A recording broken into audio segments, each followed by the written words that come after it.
নমস্কার বন্ধুরা, আপনাদের সবাইকে আন্তরিক স্বাগত জানাই আমাদের এই চ্যানেলে, যেখানে কথা হয় জীবনের সত্যি কথা আর সেই নীতিগুলো নিয়ে, যা আজও আমাদের জীবনকে বদলে দিতে পারে।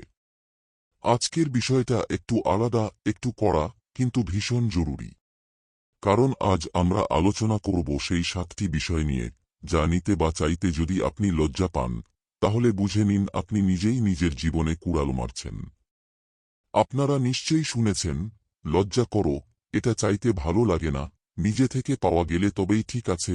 কিন্তু বন্ধুরা, আচার্য চাণক্য বলেছেন, যা আপনার অধিকার, যা আপনার উন্নতির জন্য প্রয়োজনীয়, যা চাইতে বা নিতে আপনার আত্মসম্মানেরই অংশ, সেটা চাইতে বা নিতে লজ্জার কিছু নেই। অনেক সময় কিছু বিষয় ছোট মনে হয়, কিন্তু সেই ছোট জিনিসের ক্ষেত্রেই যদি আপনি দ্বিধা করেন, লজ্জা পান, তবে সেটাই আপনাকে জীবনে পিছিয়ে দেবে। তাই আজ আমরা জানব সেই 7টি বিষয়, যা হোক স্বামী হোক স্ত্রী, তরুণ হোক বৃদ্ধ, প্রত্যেক মানুষের নির্দ্বিধায় নেওয়া উচিত। কারণ এগুলোই আপনাকে দারিদ্র্য থেকে সমৃদ্ধির দিকে, দুঃখ থেকে সুখের দিকে, দুর্বলতা থেকে শক্তির দিকে নিয়ে যেতে পারে। আর হ্যাঁ, এগুলো শুধু কথা নয়, এগুলো চাণক্যের পরীক্ষিত নীতি, যা সব যুগে প্রমাণিত হয়েছে। তাহলে বন্ধুরা, যদি সত্যিই নিজের জীবনে কিছু পরিবর্তন আনতে চান, তবে আজকের আলোচনা শেষ পর্যন্ত শুনুন। আর যদি আমাদের চ্যানেলে প্রথমবার আসেন, তবে অবশ্যই সাবস্ক্রাইব করুন আর বেল আইকনে ক্লিক করে রাখুন। কারণ এখানে পাবেন সেই শিক্ষা, যা জীবনের সবচেয়ে বড় বইগুলোতেও খুঁজে পাবেন না। চলুন শুরু করি। কোটিপতি হতে চাইলে নির্লজ্জ হয়ে নিয়ে নিন এই 7টি জিনিস, একে একে চাণক্যের চোখ দিয়ে। এই পৃথিবী শুধু সহনশীল আর বুদ্ধিমান মানুষের জন্য নয়। এই পৃথিবী তাদের জন্য, যারা নিজের অধিকার নিতে জানে। আর যারা নিজের হক চাইতে লজ্জা পায়, তাদের কাছে পড়ে থাকে শুধু আফসোস আর দারিদ্র্য। আচার্য চাণক্য, যার নীতি আজও রাজনীতি থেকে সম্পর্ক পর্যন্ত গভীর প্রভাব ফেলে, তিনি স্পষ্ট করে বলেছিলেন, যে ব্যক্তি নিজের অধিকার পেতে দ্বিধা করে, সে সারা জীবন অন্যের অধীনে থেকে যায়। আজ আমরা জানব সেই 7টি বিষয়, যেগুলো নিতে বা চাইতে যদি আপনি লজ্জা পান, তবে নিজেই নিজের অগ্রগতির রাস্তায় ব্রেক কষে দিচ্ছেন। প্রথম বিষয়, স্বামী স্ত্রীর ভালোবাসা ও অধিকার। দাম্পত্য জীবনে ভালোবাসা, মমতা আর শারীরিক সম্পর্ক, এসব চাইতে বা বলতে কোনো লজ্জা নেই। চাণক্য বলেন, যেখানে ভালোবাসা প্রকাশে দ্বিধা থাকে, সেখানে তৃতীয় ব্যক্তি ঢুকে পড়ে। তাই নিজের ইচ্ছা বা অভাব স্বামী স্ত্রীর মধ্যে নির্দ্বিধায় প্রকাশ করুন।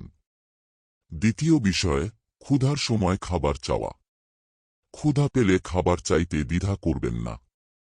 চাণক্য বলেছেন, ক্ষুধার্ত মানুষ ধর্মেও স্থির থাকতে পারে না। খাবার চাওয়া পাপ নয়, খাবার লুকোনো পাপ। তৃতীয় বিষয়, জ্ঞান অর্জন। গুরু, বয়োজ্যেষ্ঠ বা অভিজ্ঞ কারো কাছে প্রশ্ন করতে কখনো লজ্জা পাবেন না। চাণক্য বলেন, যে প্রশ্ন করতে লজ্জা পায়, সে জীবনে বারবার হারে। জ্ঞান চাইতে লজ্জা নয়, গর্বের বিষয়।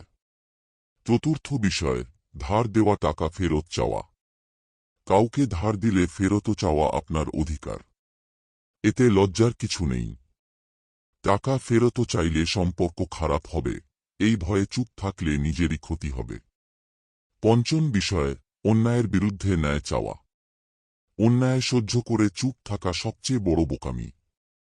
চাণক্য বলেন, অন্যায়কারী যতটা দোষী নয়, তার থেকেও বেশি দোষী সেই ব্যক্তি, যে চুপ থাকে। ন্যায় চাওয়া কোনো ভিক্ষা নয়, এটা অধিকার। ষষ্ঠ বিষয়, অসুখ বা দুর্বলতা লুকোনো নয়। রোগ, শত্রু ও ঋণ, এগুলো যত লুকাবেন, ততই ভয়ঙ্কর হয়ে উঠবে। অসুখ হলে চিকিৎসা নেওয়া দুর্বলতা নয়, বরং বুদ্ধিমত্তা।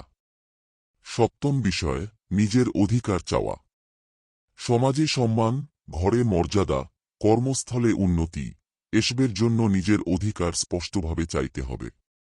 চুপ করে বসে থাকলে জীবনভর অন্যের তলায় থাকতে হবে। বন্ধুরা, এই 7টি বিষয় চাইতে বা নিতে লজ্জা পেলে সেটা হবে আপনার জীবনের সবচেয়ে বড় ভুল। যদি চান জীবন হোক সম্পদ, সম্মান, প্রেম আর সাফল্যে ভরপুর, তবে এই জিনিসগুলো নির্দ্বিধায় নিন। আচার্য চাণক্যের নীতি শুধু বইয়ের জন্য নয়, এগুলো প্রতিটি মানুষকে নিজের জীবনের রাজা বানানোর জন্য। এখন সিদ্ধান্ত আপনার হাতে, আপনি কি লজ্জার ফাঁদে বন্দী হয়ে থাকবেন, নাকি সাফল্যের মঞ্চে উঠবেন? যদি এই ভিডিও থেকে কিছু শিখে থাকেন, তবে লাইক করুন, বন্ধুদের সঙ্গে শেয়ার করুন আর অবশ্যই সাবস্ক্রাইব করুন। কারণ এখানে প্রতিদিন আসবে এমন কিছু শিক্ষা, যা আপনার চিন্তাভাবনা আর ভাগ্য বদলে দিতে পারে।